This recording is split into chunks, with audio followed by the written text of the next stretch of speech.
Hare Krishna. Today we will hear the glories of Bhagavad Gita, chapter 7. Gita Mahatmaya, chapter 7. To glorify the Bhagavad Gita, Lord Sri Vishnu had personally manifested in the form of Bhagavad Gita. Bhagwan Sri Vishnu spoke the glories of Bhagavad Gita, first six chapters, to his dearly beloved Mata Sri Lakshmi Devi.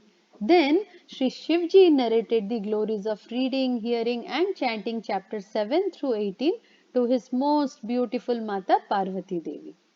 Lord Sri Shiva, he is saying, my dear Parvati, now I will tell you the glories of this seventh chapter of the Srimad Bhagavad Gita, hearing which one feels his ears have been filled with divine nectar. So he's started narrating like there was a very large town named Patliputra, which has many large gates. In that town lived a Brahmana of the name Shankukarna. He had taken to the occupation of a businessman and had collected a very large wealth instead of doing Brahminical activities. He never performed any devotional activities, nor did he perform the necessary ritualistic performances that are done for the sake of his forefathers. And he became very rich through his businesses, and he became so rich that the great kings they would dine at his house. Shankukarna was the most miserly of persons also, and he kept his wealth buried under the ground. Once, when that Brahmana was going along with his children and other relatives for the purpose of his fourth marriage, they stopped at one place to rest for the night. While he was sleeping, a snake came and bit him. When his sons and relatives they realized that a snake had bitten him, they called for the doctors and the mantra chanters. But no one was able to help Shankukarna, and shortly he died.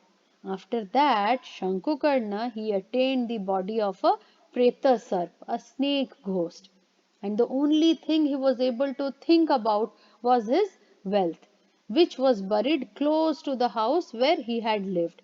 He had not even informed his own family of the whereabouts of his wealth. Even in the form of a pretashar, he decided at the place he always resided. He resided at the place where his wealth was buried, so that no one else could take that wealth. He was so greedy. After the death also, he was so attached to the wealth that he had accumulated. After some time, he also became very tired of being trapped in the form of a pretashar, and he appeared in the dreams of his son and requested them to help him. In the morning, when his lazy sons they woke up, they told each other about the dream they had seen. One of his sons took a large digging instrument in his hands and went to the place the father had indicated that he was living. So, after he started digging that place, he after reaching that place, he started digging, but he could not make out where the wealth was buried. And that son was also exceptionally greedy. He searched for a long time. Then he came across a snake hole there, which he started to dig more. Then shortly a very large and fearful looking snake came out of that hole, and that snake spoke the words, saying, "O fool, who are you? Why have you come here? Who has sent you, and why are you digging at this place? Reply to my questions at once." So the son replied, "I am your son. My name is Shiva." So the name of the son of the Brahmana was Shiva. "In a dream last night, I saw that there were hidden treasures buried at this place, and I came to take them." When that Preta Sharp, he heard Shiva speaking that way, he started to laugh and said, "If you are my son, then why are you not performing the necessary rituals to free me from this hellish situation? Due to my greed in my last life, I have attained this body, and now you are heading the same way." So the son now realized and he inquired, "My dear father, kindly tell me how